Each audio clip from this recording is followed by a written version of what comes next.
Well, my name is Craig. I've been asked to talk about radiation a little bit on this video because in the prepper community, there are so many people who truly don't understand. Even the so-called experienced preppers know very little about radiation preparedness and radiation detection.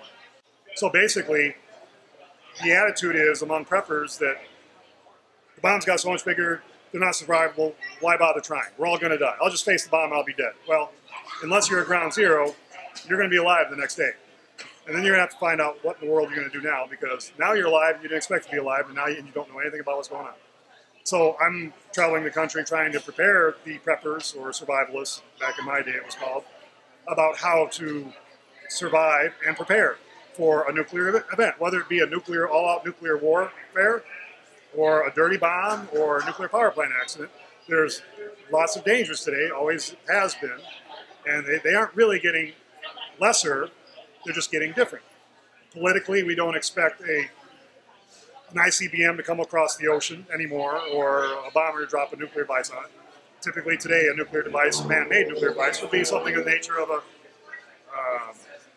something in a ship in a harbor, a shipping container sent over the ocean, or something of that nature.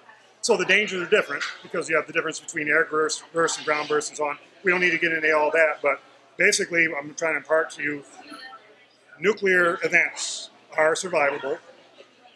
Most all of you will survive unless you're right at the site of the disaster. Most of you will be alive when this happens. And after it happens, you may know it happened, you may not, but you're going to be alive.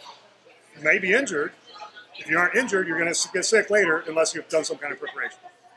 So, and it's very easy and very inexpensive to do some preparation. No, you don't have to build bunkers, 100 feet underground with huge blast doors. That's not what we're talking about at all. You can do this yourself in a basement with some minor equipment. Because you have to remember, too, when there's an incident, you likely will have no communications. You may not know anything even happened, other than maybe the power being out. And because radiation is invisible, can't smell it, can't see it, can't taste it, touch it, you may not know it's there, unless you knew there was an incident. Unless you see a mushroom cloud off in the distance, you may not know what happened. And you may not know for many days or even weeks. So I'm trying to prepare people.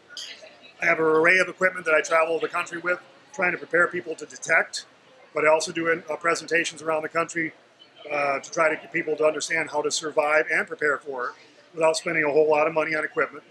And I also urge everyone to do your own research on this, because there is a lot of lies in the press. If you got all your information about radiation from the newspaper, TV, movies, it's probably wrong. As an example, I could show you this device here. This is the most important thing I sell, but all of you don't even know what it is, because they don't show it on the movies. And that's a shame. It's called a pocket dosimeter, and you ought to know what it does and what it is, but that's just to show you. And by the way, this is not a Geiger counter. Everybody thinks it's a Geiger counter. It's not. You don't want to get stuck with a Geiger counter in a true emergency, because a Geiger counter is basically a toy when it comes to true high levels of radiation. And what was that called? This is called a radiological survey meter.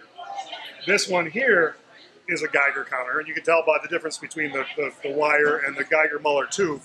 But this is what all the emergency services had. Fire departments, police departments, fallout shelters, schools. They also had one of these. This is a dosimeter charger.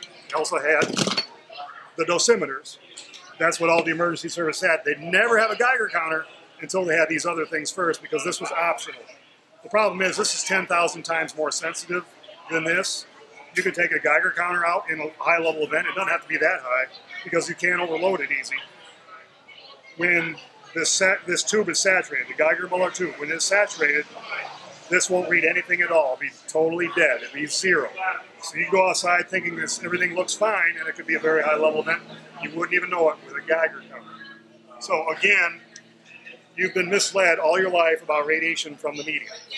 So that's why I highly suggest you study on your own, find out if what I'm telling you is a lie also, because the world is full of lies. But the idea is, it's survivable. You will live if you live any number of miles, and I'm not talking hundreds of miles, I'm talking about dozens of miles from the epicenter of the problem. You will survive. Whether or not you'll live very long, that's up to you through preparation. And it's very easy to do. You have to learn about alpha radiation, beta radiation, gamma radiation, some X-ray, the effects of the blast, wind patterns, fallout. All these are very important to study. We don't have time to get into that with this video, but these are all things you need to study. Any other big questions? So as far as the dosimeters go, how much are those, and what should you look for when you're getting one, and that kind of thing? Well, there's lots of different dosimeters out there. I have thousands of them, and there's for industry, medical. For instance, this one here is 1,000 times more sensitive than the civil defense ones. This welders might have to wear them. People in medical field for like X-ray technicians. Of course, people who work in nuclear power plants will wear them. Anybody who works around radiation OSHA laws will require them to wear a dosimeter. You wear them in your pocket. You see gamma rays go right through your body. So when you wear this, this is exposed to it. And although you can't see on the camera there, you look through this, you hold it up to light and look through it, and you can see a scale in there. And it tells you immediately how much radiation you've been exposed to over a built-up period of time. And what's the dangerous level? Like, when do you know that you're in trouble? Civil defense numbers, basically 0 to 50 Roentgens are the numbers I'm going to be using. 0 to 50 Roentgens, no visible effects. Now that's not to say 10 years down the road you might come up with cancer, but I'm giving you the numbers for civil defense.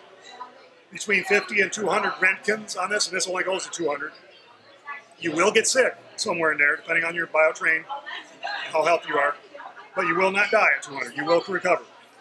If you took it up to 600, which this military one goes to, you would be dead within 2 weeks. So it really depends on how long it's with time and level. And that's what these devices tell. They take a reading with this first to determine if it's safe to even go outside. When it does go down low enough to be going outside, then they issue these to people so that you can keep looking as you're outside to get back to the area, out of the area, before you receive a dose of radiation that could hurt you. Because it has a needle in there that moves up, but it doesn't move back down. So it tells a cumulative dose. At forbiddenknowledge.info, I have a radiation page. I do sell the equipment, but frankly, folks, I work alone and I live on the road, so I can't do mail order for you. It's available on eBay, or I have a schedule showing there where I'm at. You want to find me somewhere in the country, shows where I'll be at each week. So if you're local to that area, I do get around the whole country eventually, but it takes a while. So I'm one person. Awesome. All right, man. Well, thanks for your time. Okay. We sure appreciate it. Thank you all.